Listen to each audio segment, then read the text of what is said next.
Bien, queridos, vamos a abrir el texto bíblico en San Mateo, capítulo 27, versículos 21 al 24. Y quiero colocar en la tela, por favor, quiero que coloquen en la tela el texto, porque voy a ir leyendo versículo por versículo. Me voy a parar ahora en el versículo 21. Por favor, ahí está el texto. Ustedes pueden leer, los que están allá, aquí, y los que están allá pueden leer aquí. El texto dice así: y respondiendo el gobernador, y cuando habla aquí del gobernador, está hablando de Pilato, de Poncio Pilato. Y respondiendo el gobernador, les dijo a quienes, a la multitud que estaba pidiendo que crucifiquen a Cristo. Y respondiendo el gobernador les dijo: ¿a cuál de los dos queréis que os suelte? Y ellos dijeron: a Barrabás. Y la multitud repitió: Barrabás, Barrabás, Barrabás. Eso dice el versículo 21.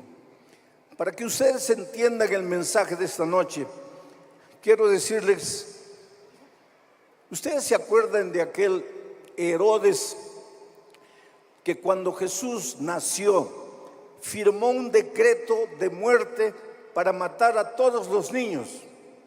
Bueno, Poncio Pilato era nieto de ese Herodes que firmó el decreto de muerte para matar a Jesús. La autoridad máxima en Roma, porque Roma era el poder político y militar que dominaba toda aquella región. El emperador romano era la autoridad máxima, pero para gobernar a las provincias conquistadas, él nombraba gobernadores, y a Poncio Pilato lo nombraron gobernador de Judea. Él era el representante de Roma en Judea. Él tenía poder, su palabra tenía peso. Lo que él decía se cumplía, lo que él ordenaba todos tenían que seguir, porque era el representante del emperador romano.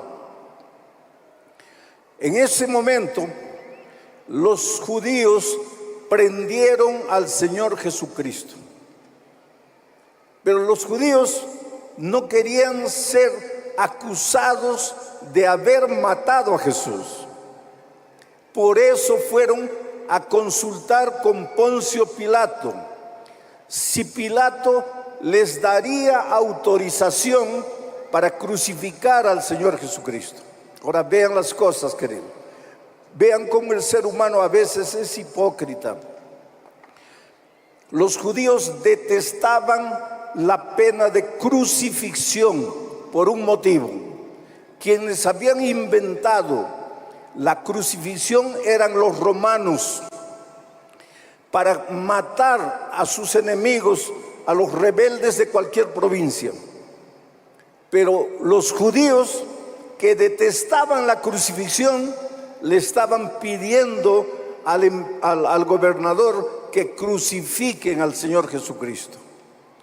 ¿Qué había hecho el Señor Jesucristo de mal? Nada. El Señor los había amado. El Señor había curado sus enfermos, había resucitado muertos, había devuelto la vista a los ciegos, había alimentado multitudes. ¿Qué había hecho de mal para que lo crucificaran? Y sin embargo, el fanatismo religioso es necio, es imprudente. Yo siempre le pido a Dios que me libre del fanatismo religioso. ¿Sabes lo que es fanatismo religioso? No quieres oír nada, no quieres abrir los ojos, no quieres entender la palabra de Dios. Has colocado una idea en tu mente y solo estás concentrado en eso. Recuérdense que el pueblo judío era un pueblo religioso. Recuérdense que ellos tenían un ceremonial, un ritual religioso extraordinario que lo realizaban todos los días. Y sin embargo, no eran capaces de entender que el Señor Jesucristo era el Mesías que había venido a salvarlos. Muchos de los judíos eran sinceros, pero no entendían. ¿Por qué? Porque ellos esperaban a un Mesías guerrero, dirigiendo un ejército de guerreros, de soldados, para libertar a Israel del poder político romano. Pero el Mesías no venía para libertar a su pueblo del poder político. Venía para libertar a su pueblo del pecado. A veces nosotros confundimos las cosas, querido. Pensamos que nuestro problema es que no tenemos dinero para pagar el alquiler, que no tenemos dinero para vivir, para ayudar a nuestros hijos a estudiar. Pensamos que nuestro problema es que estamos enfermos, que nuestro problema es que vivimos en una sociedad injusta, que nuestro problema es que no podemos viajar, que no tenemos dinero para comprar una buena casa o un buen carro. Y yo no niego que esos sean problemas que tengas, no lo niego. Pero ese no es tu primer problema. Tu primer problema es que estás prisionero del pecado. El pecado te cierra los ojos. La salida para tu problema la tiene Jesús. Pero para que tú puedas ver cuál es la salida, Él tiene que abrir tus ojos. Pero a veces tú estás más concentrado en tu problema que en mirar a Jesucristo. Y tu problema nunca se resuelve. Ese era el problema de los judíos en los tiempos de Cristo. A los suyos vino. ¿Quiénes eran los suyos? El pueblo de Israel. Y los suyos no lo recibieron. Inclusive el Señor Jesucristo, cuando estaba entrando a la ciudad de Jerusalén ya para ser crucificado, desde la parte alta de la ciudad, y Dios me dio el privilegio de llegar a ese mismo punto,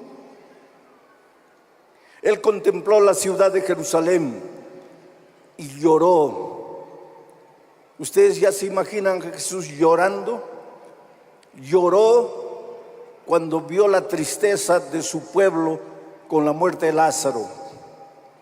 Lloró aquella tarde desde las alturas de la ciudad mirando a Jerusalén. Y llorando dijo: Jerusalén, Jerusalén. Y no estaba hablando de la ciudad, estaba hablando de la gente que vivía en Jerusalén. Jerusalén, Jerusalén, que matas a los profetas y apedreas a los que te son enviados. ¿Cuántas veces quise juntar a tus hijos como la gallina junta a sus polluelos debajo de sus alas? Esta figura me enternece. ¿Cuántas veces quise juntar a tus hijos como la gallina junta a sus polluelos debajo de sus alas? Tú eres maravilloso para Dios. Entiende mi ilustración. Tú eres un pollito desamparado en esta vida. Jesús es la gallina. Te dice: hijo, ven. Quiere protegerte, ampararte bajo sus alas. Pero Jesús aquella tarde lloró diciendo: pero tú no quisiste. Y ahora no solo no quiso, sino lo llevaron ante Pilato para pedir que diera la autorización para crucificarlo. Ahora, Pilato conocía al pueblo judío, porque en aquellos tiempos, cuando el emperador de Roma iba a mandar a alguien para la región de África, mandaba a alguien que conociera la cultura de esos países. Y cuando quería mandar a alguien para la región de Judea, mandaba a alguien que conociera la cultura judía. Por lo tanto, Pilato conocía la historia del pueblo judío, la cultura judía, las costumbres judías. Y Pilato sabía que Dios le había prometido al pueblo judío un libertador. Y en el fondo de su corazón, Pilato sabía que tal vez Jesús fuera ese libertador. Solo que Pilato tenía miedo de comprometerse, miedo de confesar su fe en Cristo. El pueblo que pedía la crucifixión de Jesús no entendía, estaba cegado por el fanatismo religioso.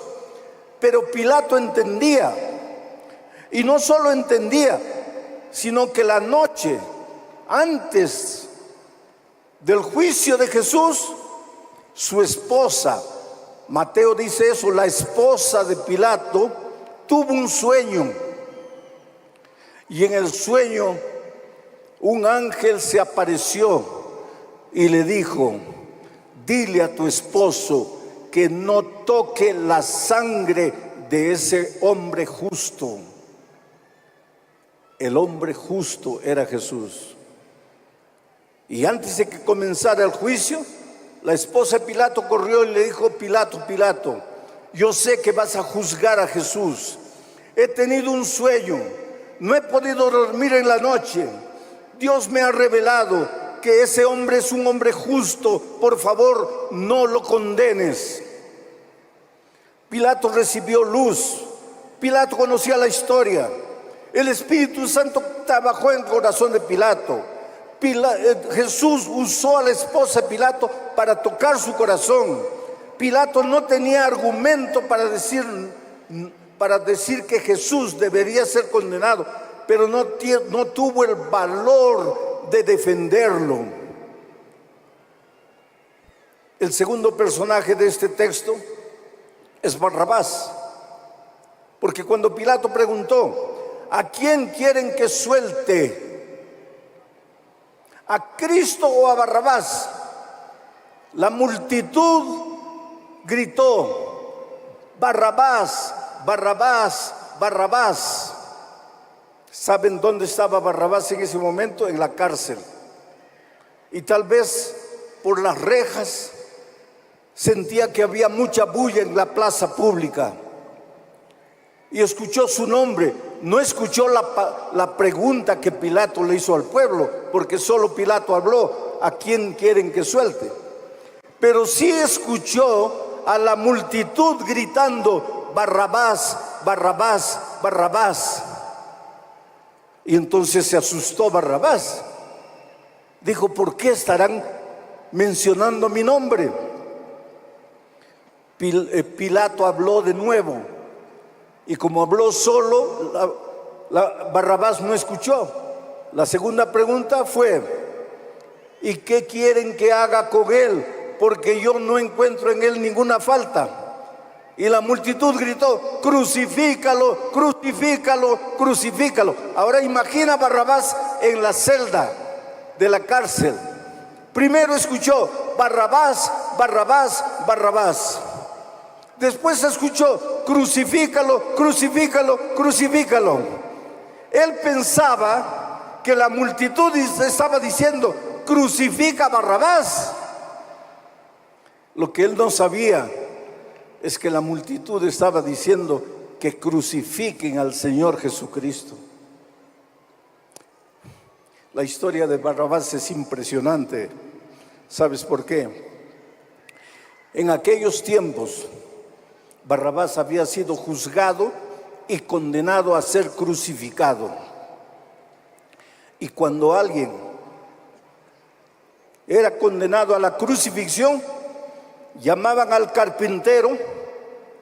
El carpintero tomaba las medidas del delincuente, tanto de largura del brazo, tanto de anchura del cuerpo, tanto de la altura del cuerpo, y con esas medidas fabricaba la cruz. Y yo creo que el carpintero preparó la cruz de Barrabás con las medidas de Barrabás, y tal vez hasta firmó abajo: cruz para Barrabás. Cuando al día siguiente el pueblo pidió que crucificaran a Jesús, ya no había tiempo para preparar una cruz para Jesús, para tomarle las medidas. Además, ahí estaba una cruz sin dueño, porque acababan de soltar a Barrabás. Ahí estaba una cruz vacía. Y hay algo que poca gente sabe, querido. Aquel viernes en la tarde, cuando el Señor Jesús estaba subiendo la montaña del Calvario, la tradición dice que cayó 7 veces y lo ayudaron a levantarse. Yo te pregunto, ¿por qué Jesucristo cayó 7 veces? ¿Sabes por qué? Porque Él no estaba cargando su cruz. ¿Y sabes por qué? Porque a Jesús nadie le preparó una cruz. ¿Y sabes por qué? Porque Jesús no merecía una cruz. Aquella cruz era de Barrabás. Aquella cruz era mía. Aquella cruz era tuya. Somos nosotros los que abandonamos al Señor Jesús. Somos nosotros los que nos extraviamos en los senderos oscuros del pecado. Somos nosotros los que tendríamos que morir, porque la paga del pecado es la muerte. Pero el Señor Jesús te amó tanto. No sé si un día vas a entender. El Señor Jesucristo te amó tanto.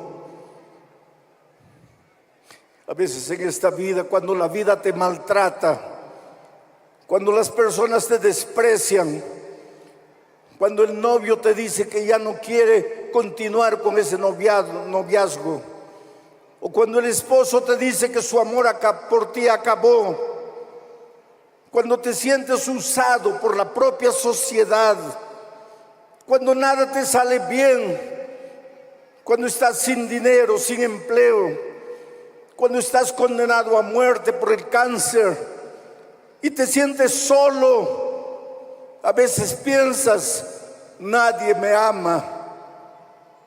Oh, querido, tal vez en esta tierra nadie te ame. Tal vez tú mismo te mires en el espejo de tu propia vida y llegues al punto de despreciarte a ti mismo, porque tú sabes quién eres, porque no puedes escapar de ti. Y entonces tal vez tú mismo llegues al punto de no amarte.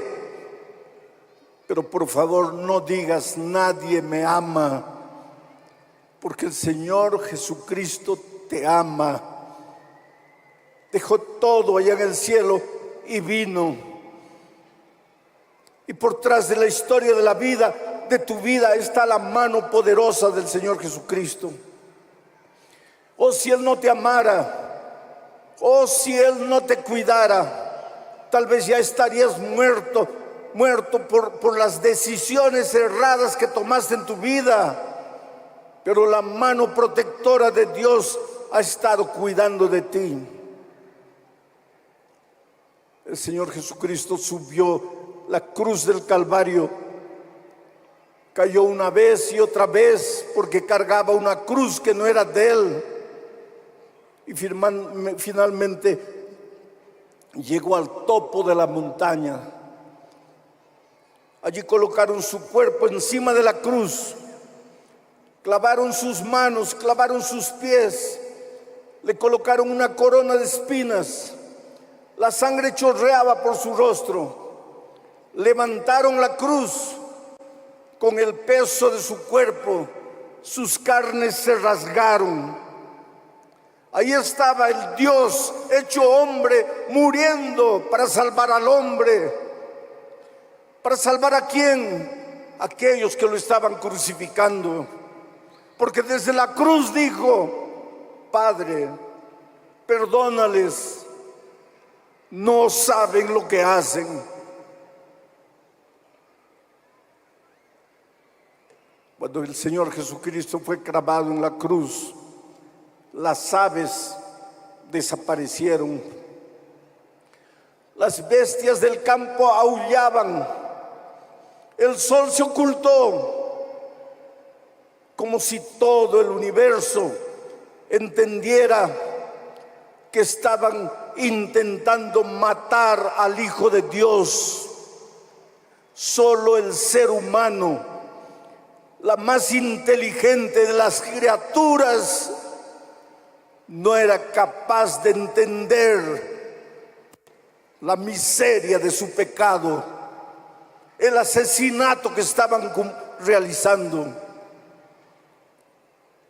Oh querido, a veces tú dices: pero qué bárbaros aquellos judíos, qué bárbaros. Tú y yo clavamos en las manos de Cristo todos los días un clavo con nuestros pecados, con nuestras rebeldías, con nuestras incoherencias.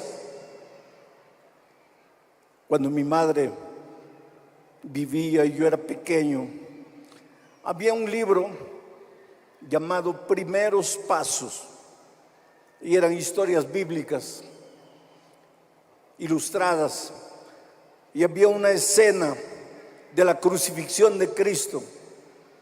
Y yo le preguntaba a mi madre: mamá, ¿quién es este que está aquí al lado de Jesús? Y ella me decía: hijito, ese es el buen ladrón. Y este otro, al otro lado, ella decía: hijito, ese es el mal ladrón que no aceptó a Jesús. ¿Y quién es este que está ahí en medio? Y sus ojos se llenaban de lágrimas y me decía: ese es Jesús que murió en la cruz para salvarnos de nuestros pecados. Y yo, en la inocencia de un niño de 6 años, le preguntaba: mamita, ¿y quiénes son estos que están aquí abajo de la cruz? Y ella cambiaba el tono de su voz y con voz grave me decía: hijo, esos son los malditos judíos que que crucificaron al Señor Jesucristo. Y yo pensé que eran los soldados y los judíos que crucificaron a Jesús toda mi vida, hasta que un día yo necesité de perdón, y aquel día entendí que no fueron los soldados que mataron a Cristo, fui yo con mis rebeldías. Y sin embargo, el Señor Jesucristo cree en mí. Y sin embargo, Él me confió el ministerio de la predicación de su palabra. Y sin embargo, cuando yo estaba muriendo, me levantó de la muerte y me trajo aquí. ¿Cómo puedo algún momento de mi vida dejar que entre en mi mente la idea de que Dios me ha abandonado? Tú puedes no verlo, inclusive puedes no sentirlo, pero Jesucristo te ama. Tú eres precioso a sus ojos. ¿Sabes quién entendió perfectamente lo que quiere decir Cristo murió por mí? Fue Barrabás. Porque él había escuchado a la multitud decir: suelte, Barrabás, Barrabás, Barrabás. Después se escuchó decir, crucifícalo, crucifícalo. Entonces él pensaba que él iba a ser crucificado. Inclusive su cruz ya estaba lista. Entonces cuando el carcelero entró para liberarlo, porque el pueblo había decidido que Jesús debía ser crucificado, cuando el carcelero entró, él pensó, llegó mi hora, voy a morir. Pero cuando el carcelero le dijo, no, no vas a morir, quien va a morir en tu lugar es el Señor Jesús, quien va a morir en tu cruz es el Señor Jesús.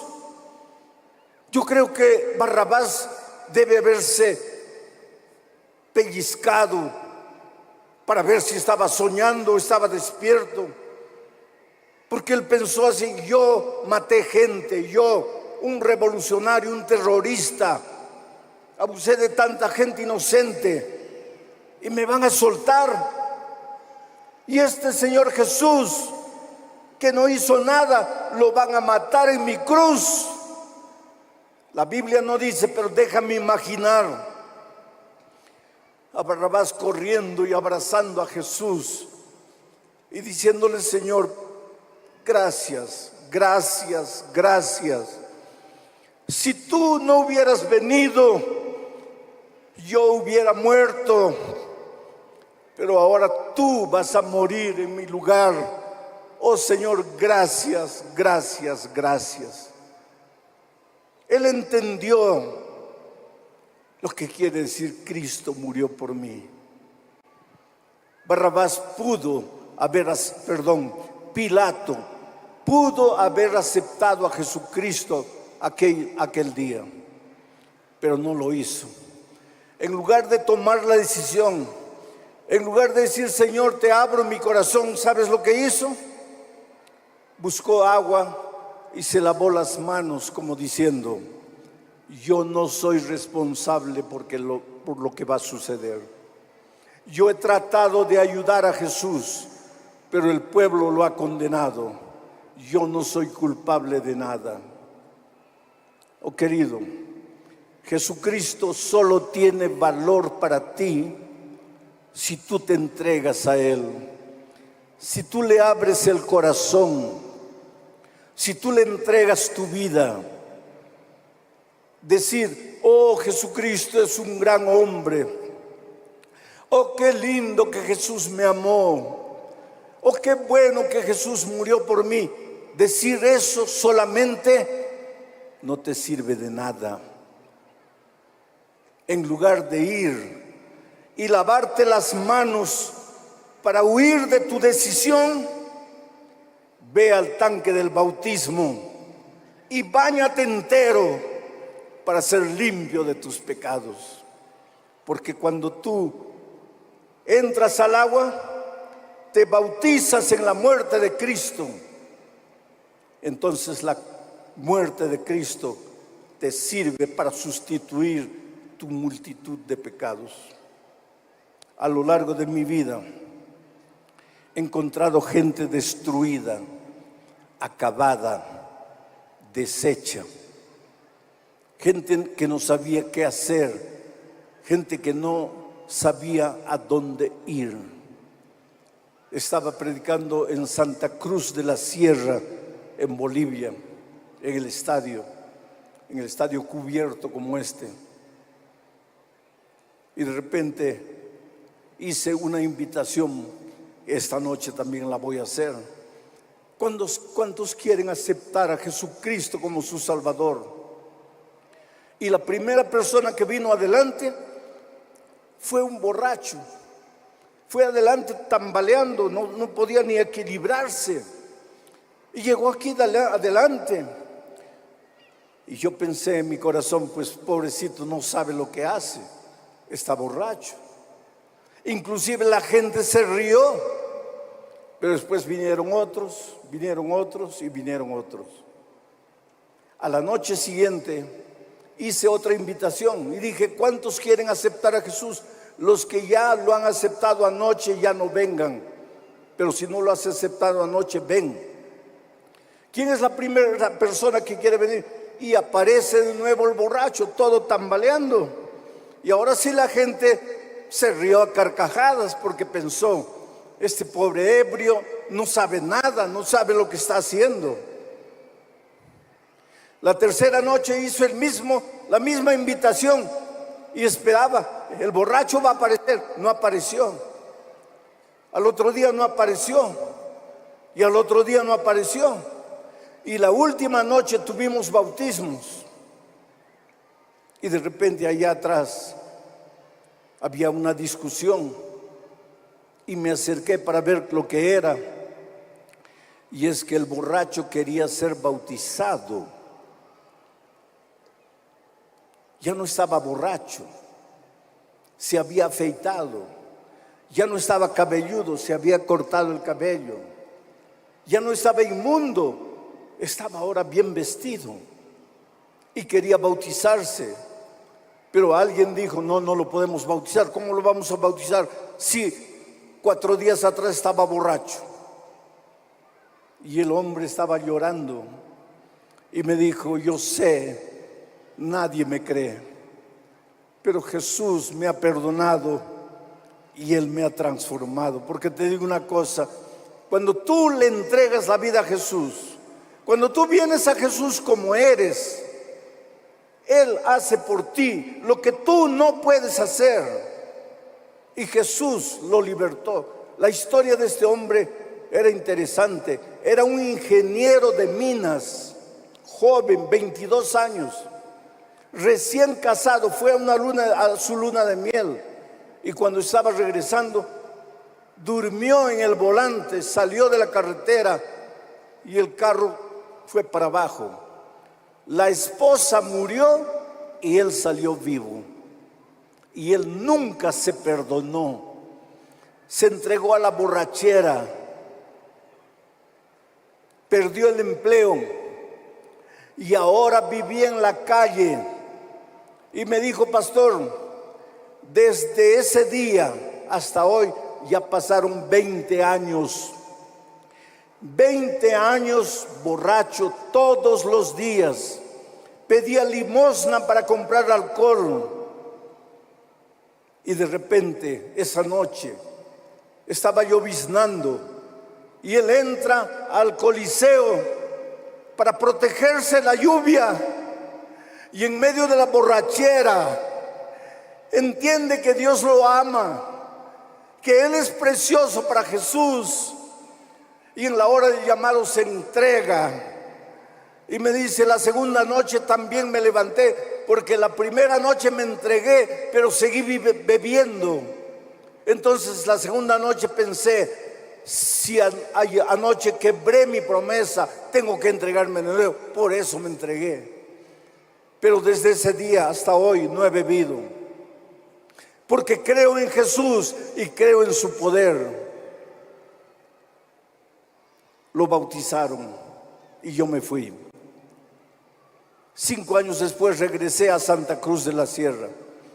El pastor me estaba llevando en el carro para el Coliseo y había un hombre con chaleco fosforescente, una linterna en la mano y un radio en la otra mano, dando órdenes. Oye, abran esa puerta. No, aquí ya esta puerta se cerró. No, vamos a llenar la otra galería. Y daba órdenes y corría de un lado para otro. Y el pastor que me llevaba me dice, ¿sabes quién es ese hombre? No, es el borracho. Ahora está coordinando toda la organización. Un hombre completamente transformado por el Señor Jesucristo. Por eso te digo, querido, no importa quién eres, no importa cómo vives. Hay muchos de ustedes que ya han estudiado la Biblia y que solo les falta bautizarse. Esta noche puede ser tu grande noche. Si sientes que el Espíritu de Dios te está llamando, no hagas como Pilato y te laves la mano. Ven y acepta la gracia de Cristo en tu favor a través del bautismo. Pero esta noche también hay personas aquí que tal vez están oyendo la palabra de Dios por primera vez en la vida, pero esta noche el Espíritu de Dios ha tocado tu corazón y te quieres entregar a Jesús y decirle, Señor, quiero estudiar tu palabra, quiero conocerte más, quiero prepararme. Entonces ven, no para bautizarte, sino aceptando al Señor Jesucristo. Esa es la invitación que te voy a hacer. Vamos al texto de esta noche. No améis al mundo. Esa palabra amor me gusta. Tú puedes amar a Dios o puedes amar al mundo. No améis al mundo. Cuando tú encuentras esa palabra, el mundo se refiere a las cosas que no son de Dios. Se refiere a la vida buscando mujeres o buscando hombres, a las drogas, a la bebida, al cigarro, a la promiscuidad, a la miseria, correr solo atrás del dinero, de las cosas materiales, de esta vida. A eso se refiere Juan cuando habla del mundo y dice, no améis, hay que tener cuidado, no dice no tengáis, tienes que tener una casa, eso no es pecado. Y si tienes un buen sueldo de 100,000, 120,000 por año, no pienses que el cristiano tiene que ganar 30,000 y que el cristiano no tiene que tener dinero. Eso no es así. Dios quiere lo mejor de lo mejor para ti. Dice que si eres fiel, Él te abre las ventanas de los cielos y derrama sobre ti bendición hasta que sobreabunde. Ni siquiera hasta que abunde, sino hasta que sobreabunde. Entonces, no tengas miedo de tener dinero. Pero si tú amas el dinero, ahí ya está el problema. ¿Cuál es la diferencia entre tener dinero y amar al dinero? El que tiene dinero usa el dinero, administra el dinero y generalmente lo usa para hacer felices a las personas. Pero el que ama el dinero, ese no suelta para nada. Él cuida las cosas que involucran dinero, no cuida a las personas. Llámese personas, esposa, hijos. A él solo le interesa guardar. Y su argumento es para mi vejez, para mi vejez, para mi vejez. No vas a llegar a viejo, querido, te vas a morir joven. Y eso le dijo Jesús a un hombre rico, avariento. Le dijo, ¿qué estás ahí construyendo celeros y celeros y celeros? Oh insensato, esta noche te llega la hora. Y todo lo que has juntado, ¿para quién será? Entonces no es el asunto de, no tengas miedo de tener dinero, pero ten pavor de amar el dinero. No tengas miedo de vivir en este mundo, tienes que ir a la universidad, tienes que tener amigos. ¿Cómo vas a traer a las personas para Cristo si no te relacionas? ¿Cómo vas a traer a los pecadores para Cristo si no te relacionas con los pecadores? ¿Te acuerdas que los fariseos un día criticaron a Jesús y le dijeron, este se junta con los pecadores, este come con los pecadores? ¿Dónde comía? Pues en el restaurante. En ese tiempo no había restaurante, pero en los lugares donde los pecadores comían. Entonces hay muchos cristianos que no quieren juntarse con las personas que llaman pecadores. Si no te juntas con ellos, ¿cómo les vas a hablar del evangelio? ¿Cómo los vas a traer? No tengas miedo de sentarte en una mesa con los pecadores, con lo que se puede pensar pecadores, pero no ames esa situación. Estás ahí circunstancialmente para traerlos, pero no ames, que no te guste esa situación. Eso es lo que Juan dice, no améis al mundo ni las cosas que están en el mundo. Si alguno ama el mundo, al mundo, si tú te enamoras de las cosas de afuera, entonces el amor del Padre no está en él. Ahora, ¿por qué Juan dice esto? Ahí tenemos que entender el contexto. Porque pues Juan escribió a la iglesia de Efeso, porque Juan era el pastor de la iglesia de Efeso. Y una de las filosofías peligrosas que estaba entrando a la iglesia era el famoso gnosticismo. ¿Qué cosa enseñaba el gnosticismo? Básicamente dos cosas. El gnosticismo enseñaba, el cuerpo es malo, pero el espíritu es bueno. Él separaba las dos cosas. Y tú en la Biblia encuentras Esto es interesante, querido, porque el otro día yo venía en el avión y una persona elegante, bien vestida, estaba mirando por la ventana y llorando. Y pues, si una persona llora, es porque algo malo le está pasando. Y yo le dije, ¿le puedo ayudar? Y él me dijo, no. Y siguió ahí. Y pues ya yo no quise decirle más nada. Hay que respetar la privacidad de las personas. Pero un poco más allá en el vuelo, él mismo me dijo, Señor, disculpe, no quise ser malcriado, pero es que estoy viviendo un momento difícil en mi vida. Le dije, ¿qué te pasa? Me dice, es que mi mamá ha muerto y estoy viajando para su entierro. Y me dice, yo no estoy triste en realidad porque mi mamá ha muerto, porque era una ancianita. Y yo creo que la muerte fue hasta una bendición para ella, porque ahora ya descansa tranquila. Eso no me angustia. Yo sabía que mi mamá en algún momento iba a descansar. Y es verdad, queridos, a veces llega un momento en la vida, en nuestra vida, que la muerte ya es una bendición. Él me dice, lo que me angustia es que no sé a dónde se ha ido mi mamá. Porque algunos me dicen que si fue buena, se va a ir al paraíso. Y si fue mala, se va a ir al infierno. Y si fue más o menos buena, más o menos mala, se va a ir al purgatorio. Y otros me dicen que no hay infierno, que no hay cielo, que no hay paraíso, no hay nada. Dicen que el espíritu salió y se va a reencarnar. Tal vez en una piedra, en un animal, en un árbol. Y otros dicen que si mi mamá ha dejado algo pendiente, su espíritu va a vagar hasta que los hijos arreglemos lo que ella ha dejado pendiente. Entonces yo no sé, eso es lo que me angustia, porque si yo supiera que mi mamá ya descansa, ya estaría tranquilo, pero ella no sabemos y yo no sé a dónde se ha ido mi mamá. Y él me mencionó varias veces a Dios en su conversación. Yo le dije, ¿tú crees en Dios? Sí. Entonces, ¿tú crees en la Biblia? Me dice, sí, pero nunca he leído la Biblia. ¿Pero crees en la Biblia? Sí.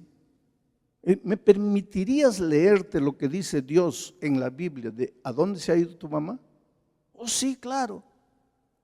Entonces saqué del cartapacio, maletín, la Biblia, y le leí un versículo que dice que cuando el hombre muere, el soplo de vida, que nosotros le llamamos espíritu, se va a Dios, vuelve a Dios. Y el cuerpo vuelve a la tierra de donde fue tomado. Para que tú entiendas qué pasa cuando el hombre muere, tienes que entender qué pasó cuando el hombre fue creado. Y si lees la Biblia vas a ver que ahí estaba un muñeco, vamos a decir muñeco. No me gusta decir muñeco porque no era un muñeco. El cuerpo de Adán estaba ahí, barro, pero ya los nervios, los músculos, los huesos, todo. Dios había hecho una obra de arte. Tú eres importante y valioso porque tú eres una obra artesanal de Dios. Cuando hizo los animales dijo que aparezcan los animales, que aparezcan las aves, que aparezcan. Pero cuando te hizo a ti, Él se ensució las manos de barro. Tú eres una obra artesanal de Dios, tú vales mucho. A veces cuando tú no entiendes, destruyes tu vida porque no has entendido cuán valioso eres. Pero ahí estaba el barro, pero no tenía vida. Y barro es barro. Encima del barro tú te puedes pisar, puedes zapatear. El barro no se va a quedar resentido. El barro no va a llorar, ni se va a reír, ni va a decir que le estás faltando el respeto, porque el barro es barro. Barro es cosa. El barro no siente, no huele, no llora, no tiene emoción. Barro es barro. Pero la Biblia dice que entonces Dios sopló en su nariz el aliento de vida. Y en ese momento, ese barro, cuando se juntó el barro con el soplo de Dios, ese hombre de barro se levantó y vio. Ahora era un ser humano. ¿Y qué pasa cuando el hombre muere? Todo lo contrario. Cuando el hombre muere, Dios ya no hace. Ahora Dios hace. La Biblia dice que el soplo vuelve a Dios. ¿Y qué hacemos con el cuerpo? Lo enterramos.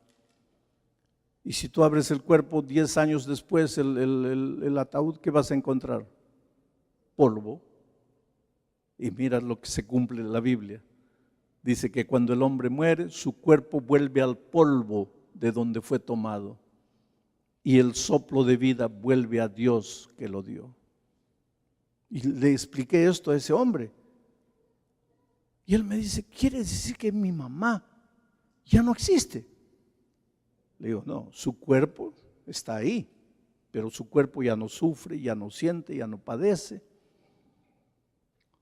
Y cuando Cristo venga, porque hay una promesa linda en Primera de Tesalonicenses capítulo 4, dice que cuando haga Dios sonar la trompeta, todos los que han muerto en Cristo van a resucitar.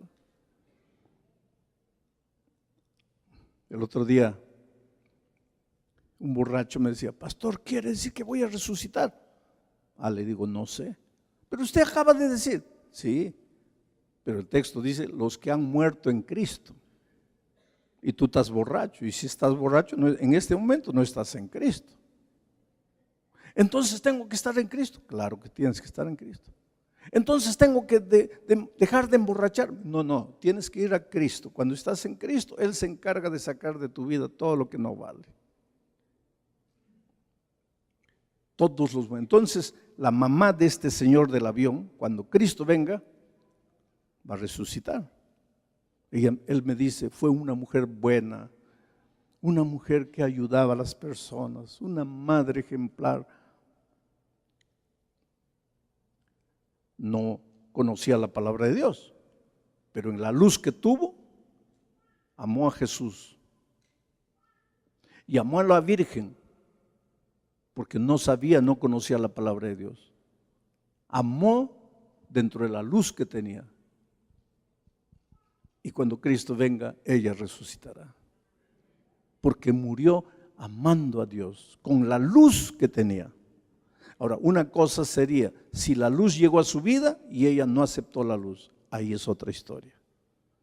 Porque la sinceridad de una persona termina cuando te encuentras con la verdad. Vamos a decir que yo vengo con mi rostro todo manchado de hollín y todo feliz de la vida aquí predicando y todo el mundo riéndose de mí. Y yo soy el único que no sé por qué se ríen, porque estoy manchado. ¿Y ustedes? Pero uno de ustedes agarra un espejo y me muestra, mire, y cuando veo el espejo, pues me veo. Ahí acabó mi sinceridad. Yo estaba sinceramente sucio de barro, pero a partir de ahí, si no me lavo, ya voy a ser sinceramente terco. Ya soy terco, porque estoy rechazando la verdad. Pero esta señora nunca se confrontó con la verdad. Sirvió a Dios en la luz que conocía. Cuando Cristo venga, resucitará. Y él me dice, quiere decir que el soplo de vida que movió a mi mamá ya está en Dios, ya no está vagando. No. Eso es lo que la Biblia dice. Pues lee, aquí está, mira, está. Y él leyó y su rostro cambió. Dice, Señor, gracias, no sabía que era pastor. Después, al final, yo ya le dije que yo era pastor. Pero él me dice, gracias. ¿Dónde puedo comprar una Biblia? ¿En qué librería venden? Le digo, mira, si usted me deja una dirección, yo voy a pedir que le mande una Biblia por correo. Y es lo que hice. Una persona que conocí en el avión, a la cual vengo evangelizando lentamente, poco a poco. Entonces, los gnósticos del tiempo de Cristo, del tiempo de Juan en la iglesia de Efeso, Ellos creían que el espíritu era bueno y la carne era mala. Y entonces ellos pensaban, miren el raciocinio peligroso, no importa lo que la carne haga, porque todos tenemos el espíritu bueno. Entonces, aunque la carne haga lo que haga, nos vamos a salvar porque quien manda es el espíritu bueno que tenemos dentro de nosotros. Y entonces esos gnósticos eran miembros de la iglesia de Efeso, no todos, pero algunos. Entonces vivían emborrachándose, vivían fornicando, vivían adulterando, vivían amando las cosas del mundo, y el sábado estaban en la iglesia tranquilos. Y decían, pero ¿por qué ustedes hablan tanto contra el pecado? Y, sí, el pecado, eso es de la carne.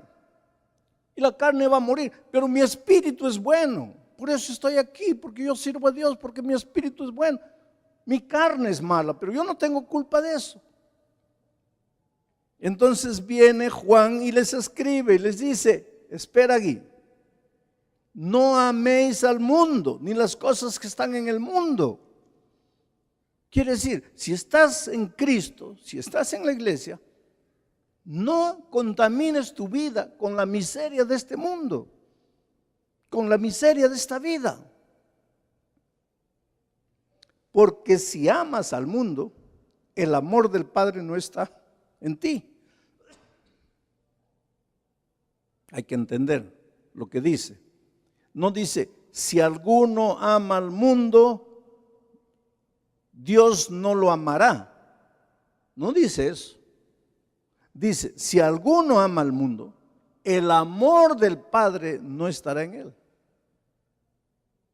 Una cosa es que Dios te deje de amar.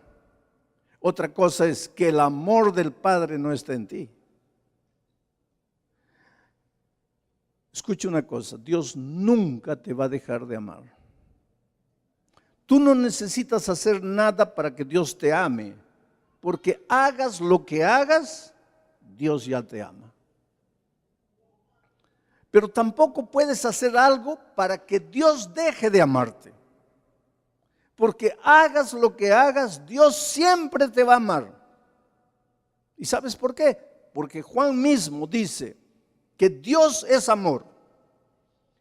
Y si Dios es amor y Dios es eterno, que no acaba nunca, entonces su amor también es eterno. Y si su amor es eterno, ¿cómo te va a dejar de amar? El día que Dios deje de amarte, se acabó Dios. Si se acabó su amor, se acabó Dios. Porque Dios es amor. Entonces, nunca digas Dios te va a dejar de amar. Nunca digas Dios me dejó de amar.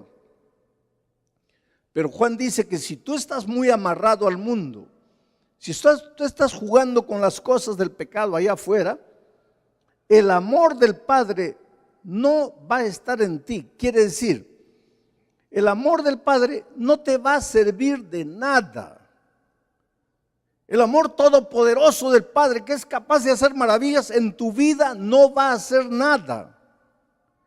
No porque se acabó, sino porque para que el amor del Padre haga algo en ti, tú tienes que permitir que el amor del Padre haga eso en tu vida. Pero si tú no quieres, el amor del Padre no te va a ayudar para nada. Y te voy a hacer un ejemplo. Allá en el Brasil, ustedes saben que está el río Amazonas. El río Amazonas nace en las alturas de Machu Picchu, en el Perú, pero nace como un hilo de agua, va descendiendo, se va juntando con otro hilo de agua, de aquí a poco es un río pequeñito, se junta con otro río pequeño, ya es un río más grande, ahí se junta con otro río y aumenta de volumen. Entonces, cuando sale del Perú y entra al Brasil, ya es un río grande. Atraviesa todo Brasil y se va juntando con otros ríos. Y cuando desemboca al océano Atlántico allá arriba en el Brasil, ya es un río que tú te paras en una orilla y tratas de mirar a la otra orilla y no puedes ver la otra orilla, de tan grande que es el río. y viene con una fuerza gigantesca, de tal manera que cuando entra al mar, el agua dulce, porque el río Amazonas tiene agua dulce y el mar tiene agua salada, pero el río Amazonas entra con tanta fuerza al mar, abre un surco y no se mezcla con el agua salada. El agua dulce del río no se mezcla con el agua salada por 120 kilómetros.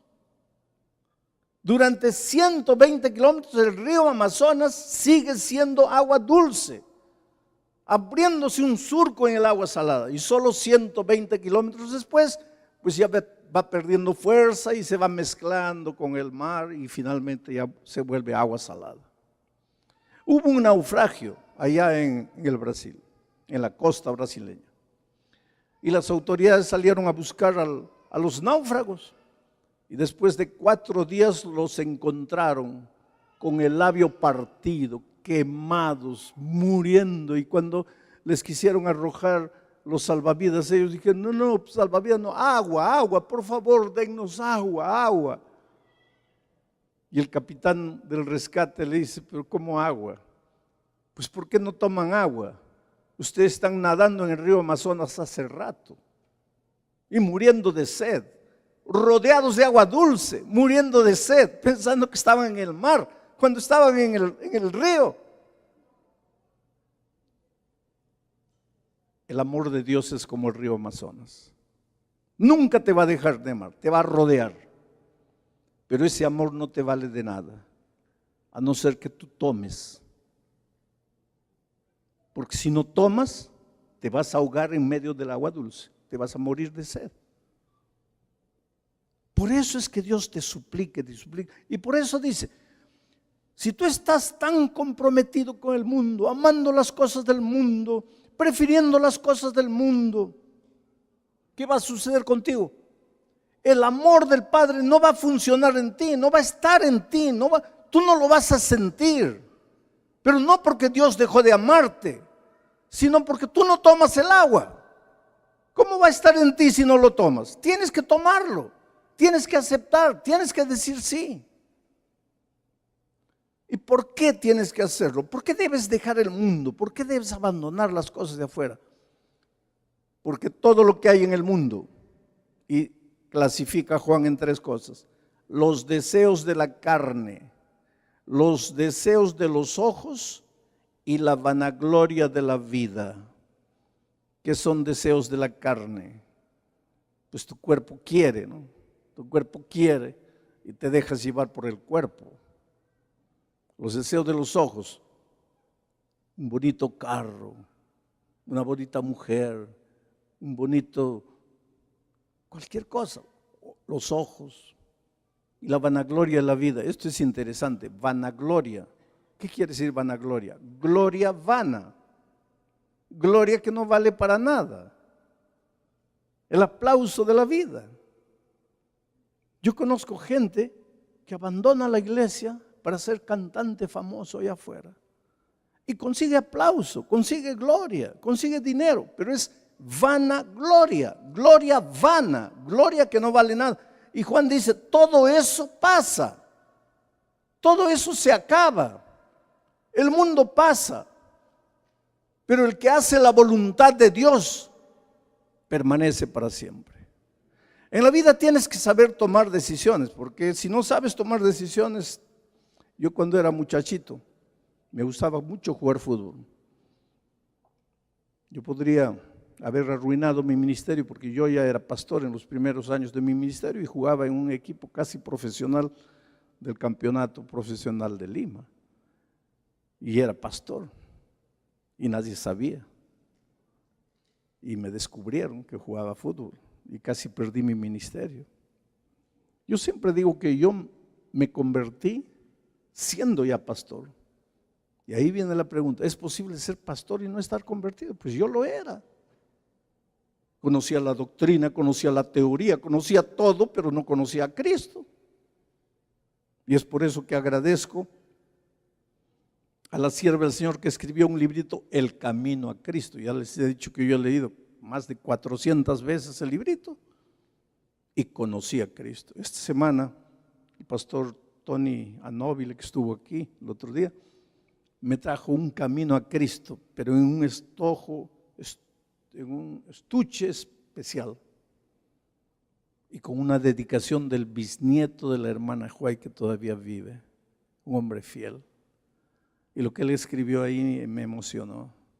Me dice: he escuchado que usted ha leído más de 400 veces el libro de mi bisabuela. Y para mí es una emoción escribirle esta dedicatoria. Ese libro me ha ayudado, ¿sabes?, a entender quién es Jesús. Pero me gustaba mucho jugar fútbol, pues, y desde niño. Y una vez estábamos planeando unas vacaciones al campo con mi papá, mi mamá, mis hermanos. Pocas veces tomamos vacaciones, pero esa vez mi papá tal vez consiguió un poquito de dinero, vamos al campo. Y me estaba doliendo el diente los días anteriores, me dolía el diente. Y mi papá me dijo: mira, hijo, si te está doliendo el diente, vamos al dentista a resolver ese problema, porque cuando vayamos de vacaciones al campo no hay dentista. Entonces hay que resolver ahora aquí. Pero yo no podía ir porque justo a la hora que el dentista abría, yo tenía entrenamiento. Entonces tuve que escoger: o voy al dentista o pierdo el entrenamiento. O voy al entrenamiento y me quedaba con el entrenamiento. Llegó el día de las vacaciones, nos fuimos y allá me comienza a doler el diente, pero que ya no podía soportar. Y comencé a llorar, y lloraba de día y de noche, y no había dentista. Y mi padre, en lugar de compadecerse de mí, me decía: ¿qué te dije? ¿Qué te dije? Tomaste la decisión equivocada, ahora sufre. ¿No podrías haber perdido el entrenamiento e ir a resolver el problema de tu diente? Y ahora no hay dentista. ¿Qué te dije? Pues mi padre era duro. Pero si Dios un día nos dijera: ¿qué te dije? ¿No pudiste haber tomado una decisión sabia? ¿Qué te dije? ¿Y qué le vas a responder? En el Brasil sucedió un incidente impresionante, ¿sabes? Un taxista una noche estaba caminando buscando clientes y vio el cuerpo de un niño atropellado. Y comenzó a luchar en su corazón. ¿Qué hago? Si lo recojo y lo llevo al hospital, van a decir que yo lo atropellé. Y si lo dejo, se va a morir. ¿Qué hago? ¿Qué hago? Y su corazón venció y dijo: no, aunque vengan los problemas que vengan, voy a salvar al muchachito. Agarró, lo metió al taxi, comenzó a buscar el hospital más cercano y a 200 metros encontró una clínica de emergencias. Salió él corriendo para pedir una camilla: por favor, hay un niño atropellado, está agonizando, ayúdenme. Y la enfermera le dice: mira, esta es una clínica particular, este no es un hospital del Estado. Vamos a recibir, pero usted tiene que llenar una ficha aquí y tiene que dejar un cheque de 5,000 reales de reserva. Él le dije: ¿pero qué 5,000 reales? Yo soy un taxista y estoy trabajando, encontré al niño muriendo, yo no tengo dinero y el niño se está muriendo, por favor. Después buscamos a los padres: ayúdenme, por favor. Nada. ¿Quién es el gerente aquí? Salió un médico: no, yo soy el dueño de la clínica y por principio no vamos a recibir a ese niño. ¿Pero qué principio? El niño se está muriendo. No vamos a recibir.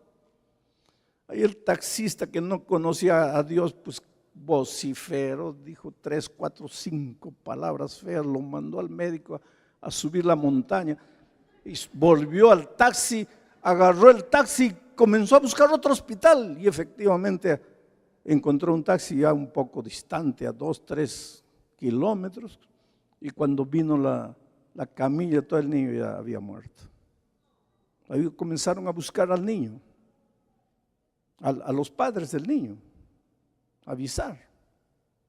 Comenzaron a buscar, ese día no lo encontraron. Al día siguiente comenzaron a buscar y encontraron al padre, el dueño de la clínica que no lo quiso recibir. Y cuando este padre se enteró que un taxista desconocido le estaba suplicando que salvara a su propio hijo, enloqueció, perdió la razón, no pudo soportar. Pero querido, cuando Cristo venga, si tú te pierdes, a Dios no le va a doler la conciencia, porque hizo todo lo que pudo para que te salvaras. Envió a su Hijo Jesucristo a morir en la cruz del Calvario por ti. Pero Él solo te puede invitar, no te puede traer por la fuerza. Tú tienes que querer, tú tienes que rendirte.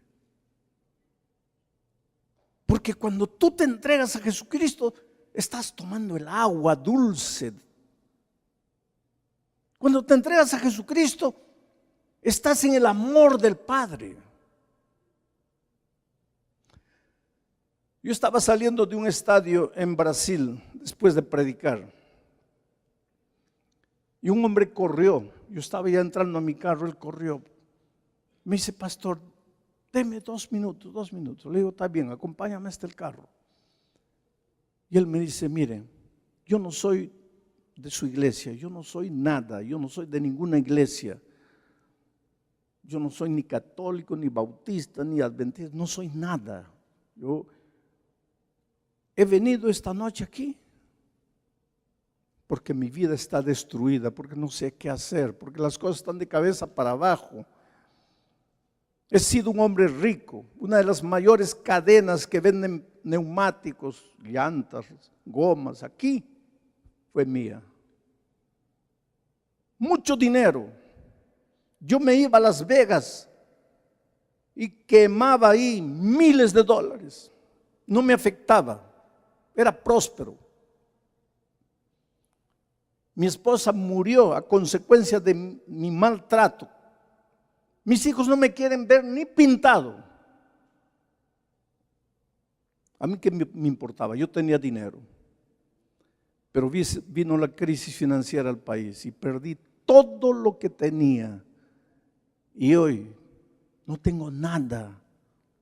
Estoy enfermo. Estoy perdido, estoy acabado. Y yo vi el anuncio de esta reunión en la televisión. Y vine para darle una oportunidad a Dios, si Él puede hacer algo por mi vida.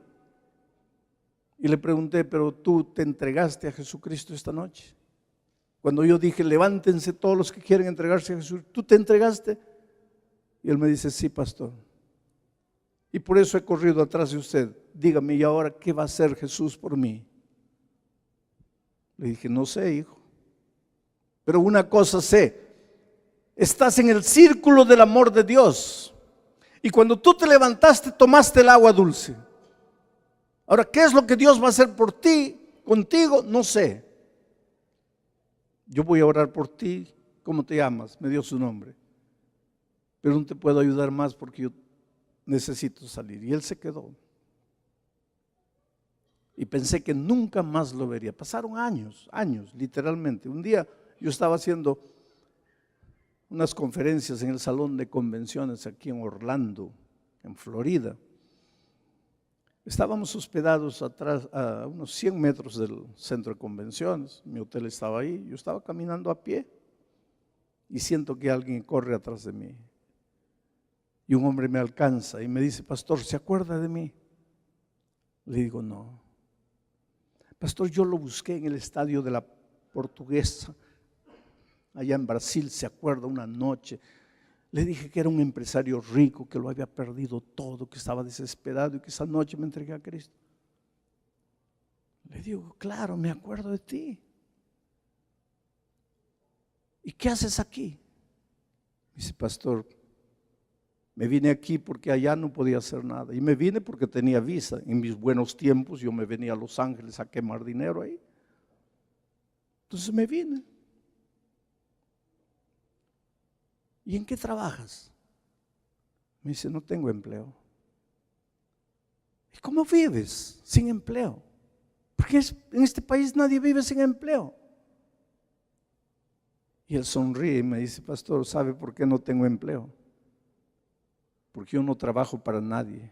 Yo no soy empleado de nadie. Yo tengo mi propia empresa aquí en los Estados Unidos. ¿Y cómo fue eso?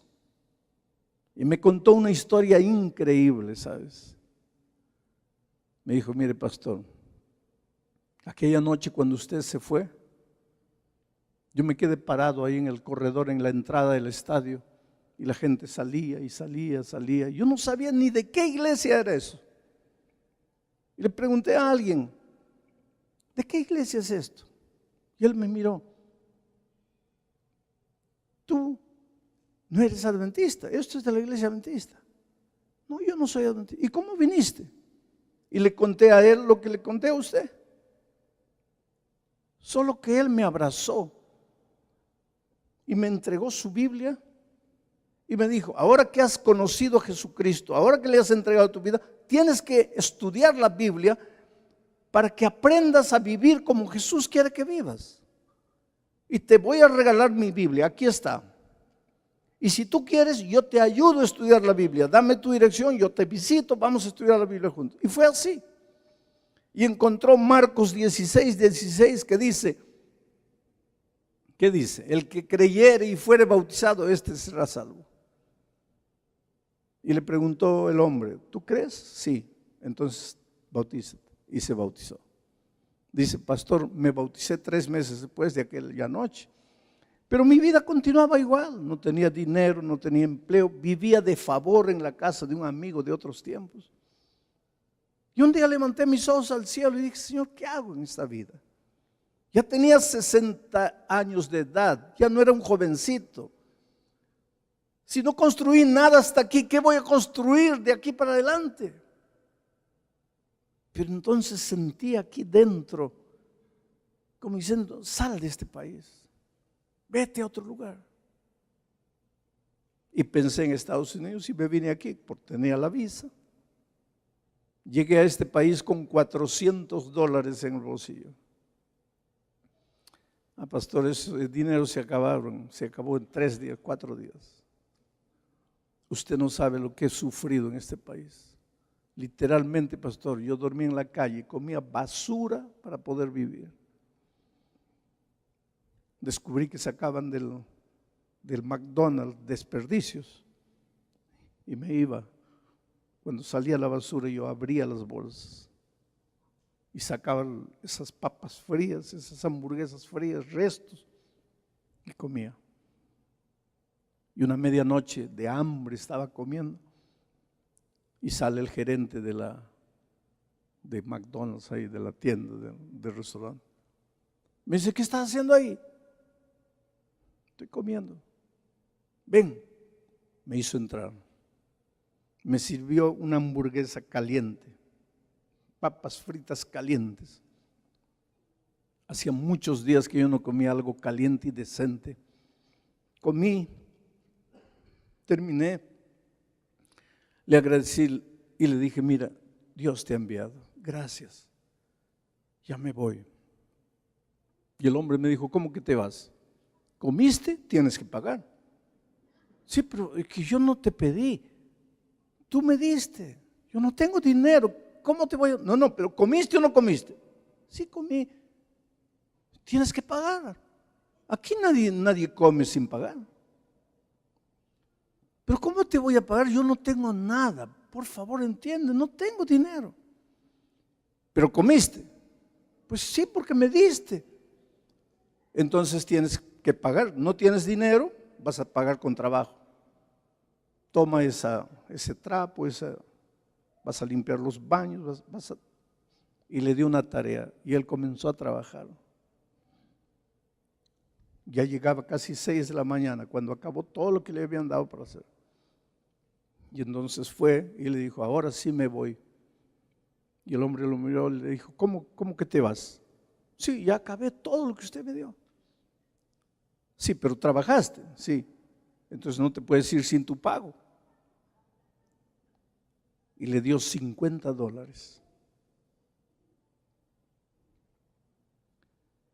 Y ese hombre grandazo comenzó a llorar y me dice: pastor, cuando salí de McDonald's con mis $50, Dios encendió una lámpara aquí en mi cabeza. Y dije: me voy a dedicar a limpiar baños, a limpiar restaurantes. Y comencé. Hoy día tengo una empresa. Tengo 200 personas que trabajan para mí. He comprado una casa linda aquí.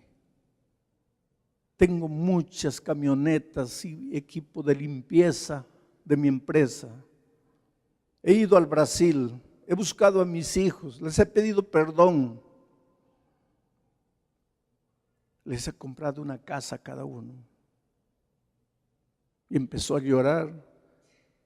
Y dice: pastor, ¿quién era yo? No era nada, yo era basura. Aquella noche que yo entré al estadio, yo no era nada. Pero esa noche le entregué mi vida a Jesús. Yo creí en la palabra, creí en el evangelio, me entregué a Jesús. Y mire todo lo que Dios me ha dado en 5 años, pastor. Tal vez Dios no te dé a ti todo lo que dio a él. A él también Dios le había dado el talento de hacer negocio. Pero Dios puede llevarte a alturas a donde tú nunca te has imaginado. Todo lo que tienes que hacer es rendirte a Jesús y decirle: Señor, estoy aquí. Dios nunca te va a dejar de amar. Mira el texto que te voy a leer para terminar. Por favor, coloca Romanos. Por lo cual estoy seguro, dice Pablo, que ni la muerte, ni la vida, ni ángeles, ni principados.